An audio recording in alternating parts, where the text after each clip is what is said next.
Friends, இன்றைக்கி நம்ம எந்த பயிற்சியை பார்க்க போகிறோம் அப்படின்னு பார்த்தீங்கன்னா, சிக்ஸ் பேக். அதாவது உங்களுடைய தொப்பை குறைஞ்சி உங்கள் தொப்பையில் பழனி படிக்கட்டு மாதிரி ஒரு 6 பீஸ் வந்து வரிசையாக தெரியணும் அப்படிங்கிறதுக்கான ஒரு 2 பயிற்சியை நம்ம பார்க்க போகிறோம். ஸோ இந்த பயிற்சி நீங்கள் தவறாமல் செய்யுங்க. முதல் பயிற்சி ஹேங்கிங் லெக் ரைஸ். சரிங்களா? தொங்கிக்கிட்டு உங்களுடைய கால்களை தூக்கணும் இந்த பயிற்சியில்.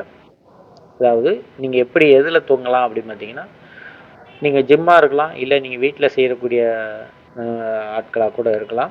நீங்கள் வீட்டிலே இருந்து கூட இந்த பயிற்சியை பண்ணலாம். உங்களுடைய வீட்டில் இருந்தாலும் சரி, ஜிம்மாக இருந்தால் பார் இருக்கும், புல்லப்ஸ் பாரில் நீங்கள் தொங்கிக்கலாம். அதே இது உங்கள் வீடாக இருந்தால் உங்கள் வீட்டு கேட்டு இல்லைன்னா ஸ்லாப்பு ஏதாவது இருக்கும், அதை பிடிச்சிக்கோங்க. சரியாக பிடிச்சிக்கிட்டு ஸ்ட்ரைட்டாக தொங்கணும். தொங்குனதுக்கப்புறமா இது தொங்குறதுக்கு கையில் நல்லா ஸ்டெமினா வேணும். சரியா? ஸோ ஸ்டெமினா இல்லாமல் நீங்கள் ஒரு ரெப்பு போட்டு ஒரு ரெப்பாக போட்டிங்கன்னா சரியாக இருக்காது. குறைஞ்சது ஒரு 10 ரெப்பாவது ட்ரை பண்ணுங்கள், அதுதான் நல்லாயிருக்கும். ஸோ அதனால் இந்த பயிற்சியை நீங்கள் ஹேங்கிங் பண்ணிக்கிட்டு ஹேங் பண்ணதுக்கப்புறமா ஸ்டெடியாக நின்றுக்கோங்க. நின்றுட்டு மெதுவாக கொஞ்சம் கொஞ்சமாக தொங்கணும்.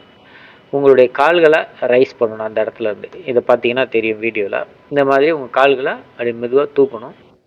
கால்களை தூக்கி ஸ்டெடி ஆக்கிட்டு திரும்ப அப்படியே உங்கள் கால்களை கீழே இறக்கிடணும். அவ்வளோதான்.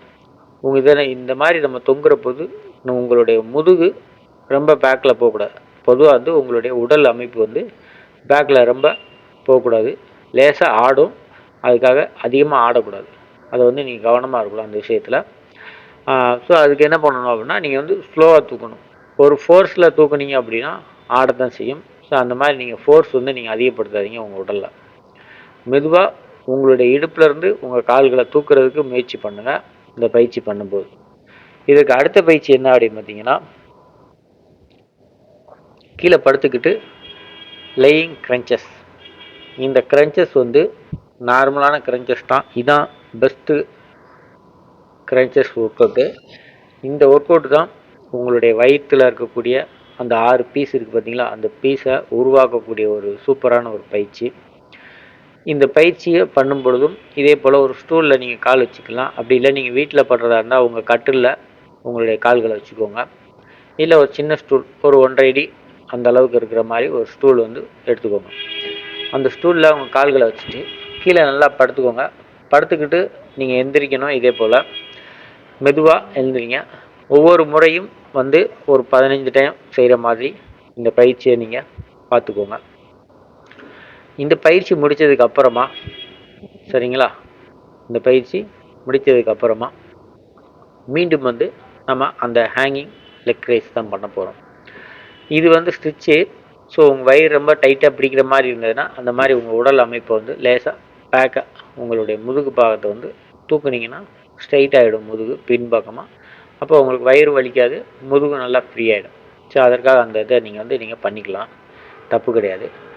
இந்த மாதிரி உங்களால் காலை வந்து ஸ்டூலில் வந்து ஃப்ரீயாக வைக்க முடியல, வச்சு என்னால் எந்திரிக்க முடியல அப்படின்னா, உங்கள் வீட்டில் இருந்த யாராவது சரி, இல்லை நீங்கள் ஜிம்மில் பண்ணிங்கன்னா உங்கள் பார்ட்னர் யாராவது சரி, அவங்கள வந்து உங்கள் கால்களை வந்து பிடிச்சிக்க சொல்லுங்கள்.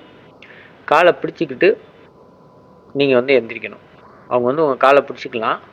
பிடிச்சிக்கிட்டு நீங்கள் அதே போல் எழுந்திரிக்கணும். ஸோ அப்படி எந்திரிக்கும் போது உங்களுடைய உடல் வந்து முன்னால் பின்னால் ஆடாது, மெதுவாக சரியாக இருக்கும். ஸோ அந்த மாதிரி இந்த பயிற்சியை வந்து நீங்கள் பண்ணலாம். இப்போ வந்து நம்ம திரும்ப ஹேங்கிங் லெக் ரைஸ்க்கே வந்துட்டோம். இப்போ வந்து ஹேங்கிங் லெக் ரைஸை திரும்ப அதே போல் நம்ம பண்ண போகிறோம். இந்த மாதிரி நம்ம திரும்ப பண்ணுற பொழுது அந்த பயிற்சியும் இந்த பயிற்சியும் மாற்றி மாற்றி பண்ணுற பொழுது உங்களுடைய கோர் மசில் வந்து நல்லா டைட்டாகி உங்கள் வயிற்று பாகத்தில் இருக்கக்கூடிய அந்த ஓரத்தில் ஆப்ளிக்ஸ் இருக்குது பார்த்தீங்களா, அதாவது உங்களுடைய விங்ஸ் முதுகு பக்கம் இருக்குல்ல, ஸோ அந்த பக்கத்தில் இருந்து இருக்கக்கூடிய அனைத்து மசிலும் நல்லா ஃபேட் இல்லாமல் கிளியர் ஆகி உங்களுக்கு நல்ல ஒரு அமைப்பை கொடுக்கக்கூடிய ஒரு அற்புதமான பயிற்சி. இந்த பயிற்சியை நீங்கள் பண்ணினீங்கன்னா தான் உங்கள் மசில் வந்து டைட்டாகி உங்களுக்கு வந்து பேக் வந்து தெரியும் நல்லா. அதை வந்து நீங்கள் சரியாக ஃபாலோ பண்ணணும். ஒவ்வொரு முறையும் நம்ம பயிற்சி பண்ணும் பொழுதும் நீங்கள் வந்து ரொம்ப கவனமாக இருக்கணும். சரியா? அதாவது உங்கள் கால்களை கீழே இறக்கும் பொழுது மூச்சை நல்லா இழுத்துக்கிட்டு கால்களை மேலே தூக்குனதும் உங்களுடைய மூச்சை வெளியில் விடணும். அதாவது ப்ரீத் இன், ப்ரீத் அவுட். மூச்சை இழுக்கணும், மூச்சை வெளியில் விடணும். இதை வந்து நீங்கள் வந்து சரியாக பண்ணணும், தவறாமல். ஒவ்வொரு ரெப்புக்கும் வந்து அந்த மாதிரி பண்ணணும். அப்படி நீங்கள் பண்ணும்போது தான் உங்கள் வயிற்றில் இருக்கக்கூடிய மசில் வந்து எம்டியாக வயிறாக இருக்கும்போது, அந்த காற்றெல்லாம் வெளியில் ஊதிட்டு வெறும் வயிறாக இருக்கும்போது நீங்கள் உங்கள் மசிலை வந்து நல்லா டைட் பண்ணணும் காலை தூக்கி. அப்படி பண்ணும்போது தான் உங்களுக்கு வந்து அந்த மசில் வந்து தனித்தனி பீஸ், அந்த சதைகள் வந்து தனித்தனியாக வந்து உங்களுக்கு பிரிஞ்சு வரும். இதை வந்து நீங்கள் கவனமாக செய்யணும். அப்போ தான் நமக்கு வந்து இந்த சிக்ஸ் பேக் அப்படிங்கிற விஷயம் வந்து நமக்கு கிடைக்கும். இது வந்து நேச்சுரலாக இயற்கையாக நம்ம செய்யக்கூடிய பயிற்சிகள். ஸோ உடம்பை வந்து ரொம்ப வருத்திக்கிட்டு அதிகமாக கஷ்டப்படுத்தி செய்யக்கூடிய பயிற்சி இல்லை, ரொம்ப சிம்பிளான பயிற்சி தான். இந்த பயிற்சியை நம்ம ஒவ்வொரு முறையும் மூச்சை இழுத்து மூச்சை வெளியில் விட்டு இந்த பயிற்சி வந்து தொடரணும். இதே போல் நம்ம படுத்துக்கிட்டு செஞ்சோம் பார்த்தீங்களா கிரன்ச்சஸ், அந்த கிரன்ச்சஸ் பயிற்சியிலையும் அதே போல் தான் நீங்கள் வந்து மூச்சை இழுத்து மூச்சை வெளியில் விடணும். இதில் எப்போ மூச்சை இழுக்கணும், கீழே நம்ம படுத்துருப்போம் பார்த்தீங்களா தரையில், அந்த மாதிரி படுத்துருக்கும்போது மூச்சை நல்லா இழுத்துட்டு நீங்கள் எழுந்திரிச்சதும் மூச்சை வெளியில் விட்டுறணும். இதை வந்து நீங்கள் ஞாபகமாக செய்யணும். அதே மாதிரி அந்த கவுண்டிங் இருக்குல்லையா, ஒரு 15 கவுண்டிங் 10 கவுண்டிங், இதையும் நீங்கள் கரெக்டாக செய்யணும். உங்களால் வந்து இப்படி எழுந்திரிக்க முடியல அப்படிங்கிற பட்சத்தில் நீங்கள் கையை வச்சு பிடிச்சிக்கலாம். உங்கள் கால்களை கையை வச்சு இந்த பக்கத்தில் நண்பர் யாராவது உங்கள் ஃப்ரெண்ட்ஸு இல்லைன்னா உங்கள் வீட்டில் யாராவது இருந்தாங்கன்னா அவங்கள வந்து பிடிக்க சொல்லுங்கள், வச்சு பிடிச்சிக்கலாம். இப்படி வந்து பண்ணலாம். இந்த பயிற்சி எனக்கு ரொம்ப கஷ்டமாக இருக்குங்க, இந்த மாதிரி என்னால் ஸ்டூலில் வச்சு செய்கிறதுக்கு எங்கள் வீட்டில் வசதி இல்லைங்க, என்னால் செய்ய முடியாது, நான் வீட்டில் தான் பண்ணுறேன் பயிற்சி அப்படின்னா, இந்த கால்களை அப்படியே கீழே மடக்கி, சரியா, கீழே படுத்து உங்கள் கால் பாதை வந்து தரையில் இருக்க மாதிரி வச்சுக்கோங்க. வச்சுட்டு உங்கள் பாதத்தில் யாராவது வச்சு மிதிக்க சொல்லிக்கலாம். அதுக்கு பிறகு அப்படியே நீங்கள் வந்து எழுந்திரிக்கலாம். ஸோ அந்த பயிற்சியும் நீங்கள் பண்ணலாம். 2 பயிற்சியும் நீங்கள் சரியாக பண்ணினீங்கன்னா இந்த பயிற்சியை வந்து எவ்வளோ நாள் செய்யணும் அப்படின்னு பார்த்தீங்கன்னா, குறைஞ்சது ஒரு 4 வாரத்துலேருந்து 6 வாரங்கள் வரைக்கும், அதிகமாக வந்து ஒரு 6 வாரங்கள் செய்யணும். குறைஞ்சது ஒரு 4 வாரமாக செய்யணும். இந்த 4 வாரங்களாவது இந்த பயிற்சியை வந்து நீங்கள் ரெகுலராக பண்ணணும். அப்போ தான் நமக்கு வந்து அந்த வயிற்று பகுதி வந்து குறைஞ்சி அந்த ஒரு சிக்ஸ் பேக் வந்து உங்களுக்கு கிடைக்கிறதுக்கு ஒரு அமைப்பு வந்து கண்டிப்பாக கிடைக்கும். இந்த பதிவில் வந்து நம்ம வந்து சிக்ஸ் பேக் வந்து எப்படி கொண்டு வர்றது, வயிற்று பக்கத்து சதையை வந்து எப்படி குறைக்கிறது, முன்பக்க வயிறு இருக்குது பார்த்தீங்களா, சைடு வந்து வேறு, முன்பக்க வயிற்றில் சதையை வந்து குறைஞ்சதான், கொழுப்புகள் வந்து கரைஞ்சிச்சின்னா தான் நமக்கு வந்து இந்த சிக்ஸ் பேக் அப்படிங்கிற ஒரு விஷயம் வந்து நமக்கு தெரியும். இந்த பயிற்சி முடித்ததுக்கு அப்புறமா நீங்கள் என்ன செய்யணும், முக்கியமான இன்னொரு விஷயம் பண்ணணும். பயிற்சி முடிஞ்சதுக்கப்புறம் அந்த சிக்ஸ் பேக்கான ஒரு அமைப்பு வரணும் பார்த்தீங்களா, அதுக்கு அந்த போஸ் வந்து நீங்கள் வச்சு பார்க்கணும். சரிங்களா, அப்போ தான் நமக்கு வந்து அந்த பேக் வந்து கிளியராக தெரியும். பயிற்சி முடிஞ்சு செஞ்சுட்டு நம்ம வந்துட்டு வீட்டுக்கு போயிட்டோம், இல்லை நீங்கள் வீட்டில் இருக்கீங்க செஞ்சு அப்படி நீங்கள் போயிட்டீங்க அப்படின்னா அந்த 6 பீஸ் வந்து உங்களுக்கு வந்து தெரியறதுக்கு கொஞ்சம் கஷ்டமாகும். அந்த 6 பீஸ் தெரியுன்னா நம்ம வந்து போஸ் வந்து கண்டிப்பாக வந்து வச்சு பார்க்கணும். வச்சிங்கன்னா தான் நமக்கு வந்து ஈஸியாக வந்து வரும். கண்டிப்பாக எந்த ஒரு பயிற்சி செஞ்சிங்கனாலும் சரி, கைக்கு செஞ்சாலும் சரி, விங்ஸு செஞ்சாலும் சரி, செஸ்ட் பண்ணிங்கனாலும் சரி, காலுக்கு லெக்குக்கு பயிற்சி பண்ணிங்கனாலும் சரி, முதுகு விங்ஸ் பயிற்சி பண்ணாலும் சரி, எந்த பயிற்சி பண்ணாலும் பயிற்சி முடிஞ்சதுக்கப்புறமா நீங்கள் வந்து போஸிங் நீங்கள் வச்சு பார்க்கலாம். அப்போ தான் நமக்கு வந்து அந்த ஷேப் வந்து நமக்கு கிடைக்கும். மசில் வளர்ச்சி அடையும். அதை நீங்கள் டைட் பண்ணுறப்போ வந்து உங்களுக்கு அந்த ஷேப் வந்து கிளியராக வந்து ப்ராப்பராக வந்து கிடைக்கும். அதனால் பயிற்சி முடிஞ்சதுக்கு பிறகு லாஸ்ட் நீங்கள் ரொம்ப நேரம் வந்து போஸ் வச்சு பார்க்கணும். ஒரு 2 நிமிஷம் அதுக்காக செலவு பண்ணுங்கள். செலவு பண்ணி ஒரு 2 நிமிஷம் வந்து நீங்கள் வெயிட் பண்ணி இந்த பயிற்சியை முடித்ததுக்கப்புறமா போஸ் வச்சு பார்த்துட்டிங்க அப்படின்னா உங்களுக்கு வந்து சிக்ஸ் பேக் வந்து கண்டிப்பான முறையில் வந்து கிடைக்கும்.